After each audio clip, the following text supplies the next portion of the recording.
लोगों को मेरा नमस्कार। आज वीडियो के इस पार्ट में मैं आपसे चर्चा करूंगा कि कोई भी कपल पति या पत्नी किस प्रकार से कम समय में तलाक ले सकते हैं। साथियों, मैं आपको इस वीडियो में जो बताऊंगा, पहला तो आपको इस वीडियो के माध्यम से जानकारी होगी कि हमारे यहाँ तलाक के क्या नियम है, कितने समय में तलाक दिए जाने का प्रावधान है। दूसरा, मैं आपको बताऊंगा कि आप किन परिस्थितियों में तलाक कम समय में ले सकते हैं। जो हमारे यहाँ जो टाइमलाइन बताई गई है तलाक के लिए, आप उसके अनुसार ना चल के आप सुप्रीम कोर्ट की जजमेंट के हिसाब से चलेंगे तो आपको कम से कम समय में तलाक मिल सकता है। और मेरे हाथ में एक जजमेंट है साथियों, ये केस फाइल हुआ था मार्च में और इसका जुलाई में फैसला हुआ था। मतलब आप समझ सकते हैं कि लगभग 3.5 महीने 4 महीने के अंदर कोर्ट ने इस केस में हमें तलाक की डिग्री दे दी थी। मीन्स कि हमारा जो तलाक था वो एक्सेप्ट कर लिया था। और ये किस आधार पे हुआ, इसमें हमने हमारी जो पार्टी थी उन्होंने किन किन नियमों का पालन किया और जो सुप्रीम कोर्ट का जो जजमेंट था उसको हमने किस तरह से अप्लाई किया और उसके बाद हमारे जो क्लाइंट थे उनको तलाक मिला 3.5 महीने में। आपको मैं इसी के संबंध में डिटेल विस्तार से बताऊंगा। तो साथियों, सबसे पहले हम शुरू करते हैं इस विषय के साथ कि आपको, मुझे उम्मीद है कि आपको ये बात की जानकारी होगी, क्योंकि अगर आप मेरा ये वीडियो देख रहे हैं मतलब इससे पहले आप लोगों ने अब तक इतना रिसर्च कर ही लिया होगा कि तलाक लेने के 2 तरीके होते हैं। पहला तो होता है कि आप दोनों एक दूसरे से कंटेस्टेड डिवोर्स के थ्रू तलाक ले सकते हैं। मीन्स कि आप दोनों एक दूसरे से आरोप प्रत्यारोप करेंगे, उसके बाद कोर्ट मेरिट पे डिस्कशन करेगा। मीन्स कि गुण और दोष को ध्यान में देते हुए कि वास्तव में तलाक देना चाहिए कि नहीं देना चाहिए। जो तलाक के हमारे जो हिंदू विवाह अधिनियम में जो तलाक के फैक्टर बताए गए हैं कि किन किन आधारों पर तलाक दिया जाना चाहिए, वो उस फैक्टर को फुलफिल कर रहे हैं और उसके आधार पे ये जो लोग तलाक के लिए जिन्होंने अप्लाई किया है, जिन्होंने अपनी याचिका दायर किया है, तो वो तलाक के हकदार हैं या नहीं, वो गुण और दोष के आधार पे कोर्ट डिसाइड करती है। ये जो जहां कंटेस्टेड डिवोर्स होता है वो हिंदू विवाह अधिनियम के सेक्शन 13A के अनुसार या फिर 13 के अनुसार डिसाइड होता है। और साथ ही जो दूसरा तरीका होता है डिवोर्स लेने का, जिसे कि हर कोई, और मैं भी ये सजेस्ट करूंगा कि सबसे बेहतर तरीका होता है तलाक लेने का, कि आप दोनों पति और पत्नी अगर म्यूचुअल डिवोर्स ले लें तो सबसे बेहतर होगा। उसमें आप लोग कम समय में तलाक ले सकते हैं। म्यूचुअल डिवोर्स मीन्स की साथियों, जहां दोनों पक्ष एक दूसरे से सहमत होकर के एक दूसरे से चर्चा करके और ये डिसाइड कर लें कि पत्नी कितना भरण पोषण चाहती है, पत्नी कितना पैसा चाहती है पति से, या फिर दोनों लोग के बीच अगर विचार नहीं मैच कर रहे हैं तो दोनों लोगों ने अगर डिसाइड कर ले कि नहीं, उन्हें इतना पैसा ले दे करके उन्हें इस मामले को खत्म करना है और तलाक ले लेना है और तलाक की डिग्री ले लेना चाहिए। उसके बाद हम दोनों के रास्ते अलग हो जाएंगे, हम दोनों एक दूसरे के खिलाफ कोई भी आरोप प्रत्यारोप नहीं लगाएंगे। वो सबसे बेहतर तरीका होता है तलाक लेने का। साथियों, जो तलाक फाइल किया जाता है, ये किया जाता है 13B के अनुसार, और हिंदी में अगर आप फाइल करें तो 13 के अनुसार होता है। लेकिन साथियों, जहां पे म्यूचुअल डिवोर्स होता है, म्यूचुअल डिवोर्स मतलब कि जहां दोनों लोग एक दूसरे की सहमति से तलाक लेना चाहते हैं, वहां पे हिंदू विवाह अधिनियम के सेक्शन 13 सब सेक्शन 2 इसमें ऐसा बताया गया है कि इस कंडीशन में भी जहां दोनों लोग एक दूसरे से तलाक लेना चाह रहे हो, वहां उनके जो केस का जो फैसला है वो 6 महीने से पहले नहीं होगा और दोनों पार्टी को कम से कम 6 महीने तो दूर रहना ही होगा। उसके बाद ही उनकी याचिका पर विचार किया जा सकता है और उसके आधार पर निर्णय लिया जा सकता है। लेकिन साथियों, कई बार ऐसा होता है कि तलाक म्यूचुअल डिवोर्स लेने के लिए जो भी परिस्थितियां हैं, जिसको देखते हुए हमारे कानून में ऐसा लिखा गया है कि नहीं, 6 महीने तक का जो टाइम है दोनों पार्टी को वो मानना चाहिए और उसके बाद ही कोर्ट उस पर डिसीजन ले सकती है। लेकिन कुछ कंडीशन होती है कि पार्टी पहले से ही जो भी बिंदु बताए गए हैं, जो भी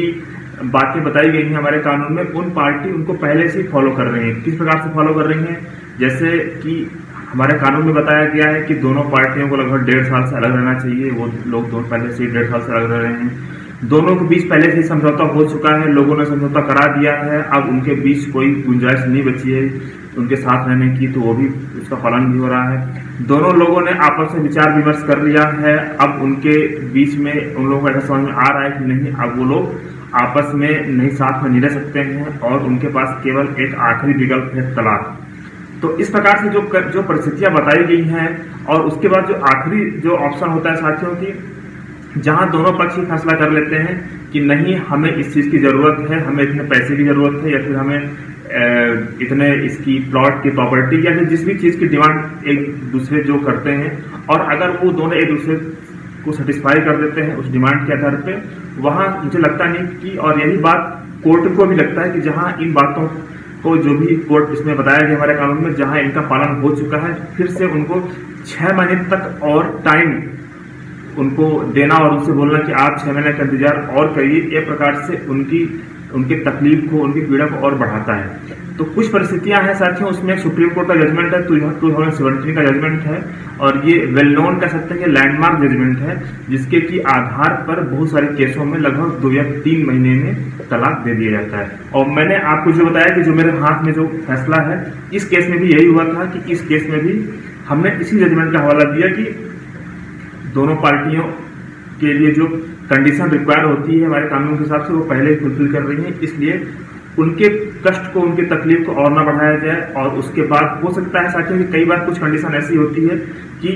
दोनों पार्टी इतना लंबा समय इंतजार ना कर सके, और अगर ऐसी परिस्थिति है तो आपको ये बात कोर्ट में जरूर बताना चाहिए, क्योंकि इस आधार पर भी आप कोर्ट से रिक्वेस्ट कर सकते हैं कि जो 6 महीने का जो टाइम हमारे कानून में दिया गया है उसको वेव कर दिया जाए, उसको वेव ऑफ कर दिया जाए, उसको आप कह सकते हैं, उसमें कूलिंग पीरियड कहा गया है हमारे कानून की भाषा में, तो जो कूलिंग पीरियड है उसको खत्म कर दिया जाए। जैसे मान लीजिए कि कुछ परिस्थितियां होती हैं कि जहां मान लीजिए दोनों पार्टी में से कोई एक पार्टी दूसरा विवाह करना चाहती है, पति या पत्नी से कोई एक पक्ष है जिन्हें लगता है कि जिनकी शादी जल्दी होने वाली है किसी दूसरे पक्ष से, वहां पे केवल तलाक की वजह से रुकावट हुई है, तो वो पार्टी कोर्ट में रिक्वेस्ट कर सकती है कि जो उनका जो म्यूचुअल डिवोर्स है, अभी जो वर्तमान में जो पति पत्नी है, उनको जल्द से जल्द दे दिया जाना चाहिए, क्योंकि उसकी वजह से जो उनकी जो दूसरी शादी होने वाली है, जिसके लिए वो डिवोर्स ले रहे हैं, वो तो केवल इस टाइमलाइन की वजह से वो शादी अटकी हुई है, इसलिए उनके लिए काफी ये कह सकते हैं कष्टदायक है। इसलिए कोर्ट से आप रिक्वेस्ट कर सकते हैं, और मुझे उम्मीद है, हमने कई जगह ऐसे देखा है कि कोर्ट इस बात को स्वीकार करती है कि अगर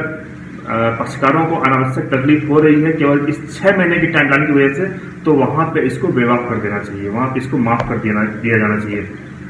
तो साथियों, हम देखते हैं कि क्या परिस्थिति है इसमें। सुप्रीम कोर्ट का जो जजमेंट है, इसमें हम देखते हैं कि इस जजमेंट में क्या बताया गया है कि किस प्रकार से अगर कौन कौन सी परिस्थितियां का पालन पहले ही हो चुका है, पहले से ही हो रहा है, तो कोर्ट को किस कंडीशन में इनका जो 6 महीने का जो टाइम लाइन है म्यूचुअल डिवोर्स में, उसको माफ कर देना चाहिए। तो साथियों, ये जो जजमेंट है, ये अमरदीप सिंह विरुद्ध हरदीप कौर, ये AIR 2017 में पब्लिश हुआ था, और ये सुप्रीम कोर्ट से डिसाइड हुआ है। साथियों, इसमें देखिए किन किन बिंदुओं पर चर्चा की गई है। याचिका प्रस्तुति दिनांक को धारा 13(2) हिंदू विवाह अधिनियम में प्रावधानित अध्यापक 1 वर्ष 6 माह की कुल अवधि से पक्षकार पृथक रह रहे हों, अर्थात याचिका प्रस्तुति के पूर्व भी यह अवधि पूर्ण हो चुकी हो। साथियों, जैसे मैंने आपको बताया कि अगर आप पहले से ही लंबे समय से अलग रह रहे हो, तो निश्चित तौर पर जो उसकी पहली कंडीशन है वो फुलफिल हो रही है, क्योंकि यहाँ पे बताया गया कि 1.5 साल तक का टाइम होता है, 1.5 साल से ज्यादा समय तक वो लोग अलग रह रहे हों। साथियों, जो दूसरी जो परिस्थिति बताई गई है, जो अध्यापक है, जो मैंडेटरी है, उभय पक्षों के मध्य सुलह समझौते के पूर्ण प्रयास किए जा चुके हैं, और उनके मध्य इसकी कोई संभावना शेष ना रही हो।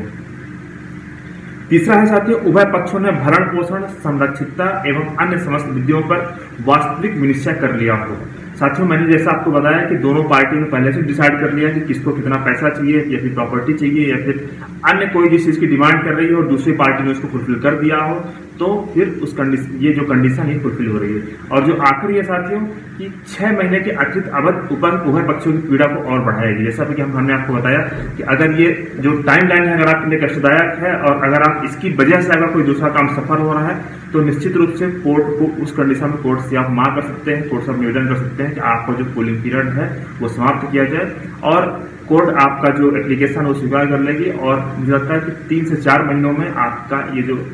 तलाक की डिग्री है आप लोगों को दे दी जाएगी। अमूमन साथियों क्या होता है कि अगर मान लीजिए कि आप ये जो कूलिंग पीरियड है आपका,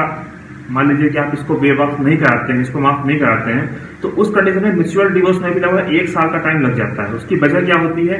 कि सबसे पहले इसकी जो प्रक्रिया होती है, सबसे पहले हम डिवोर्स का पिटिशन फाइल करते हैं कोर्ट में सेक्शन 13B के अंतर्गत। उसके बाद दोनों के बीच काउंसलिंग होती है। काउंसलिंग के बाद दोनों को 6 महीने का टाइम दिया जाता है कि आपकी जो नेक्स्ट हियरिंग होगी वो 6 महीने बाद होगी। 6 महीने बाद दोनों की हियरिंग होती है तो उसके बाद दोनों पार्टियों के स्टेटमेंट लिए जाते हैं। दोनों पार्टियों में जब स्टेटमेंट हो जाते हैं उसके बाद फिर कोर्ट में जजमेंट आता है। तो इस पूरी प्रक्रिया में होगी 6 महीने टाइम तो आपको लग गया है, आपका कूलिंग पीरियड, बाकी की प्रक्रिया जो होती है उसमें 6 महीने का टाइम लग जाता है। इस प्रकार से लगभग अमूमन म्यूचुअल डिवोर्स में भी 1 साल तक का टाइम लग जाता है। साथियों, मुझे उम्मीद है कि ये जो जानकारी हमने आपसे शेयर किया है ये आपके लिए लाभदायक होगी। अगर आप और भी कुछ सलाह लेना चाहते हैं हमसे तो आप व्हाट्सएप के जरिए हमसे संपर्क कर सकते हैं। धन्यवाद सर।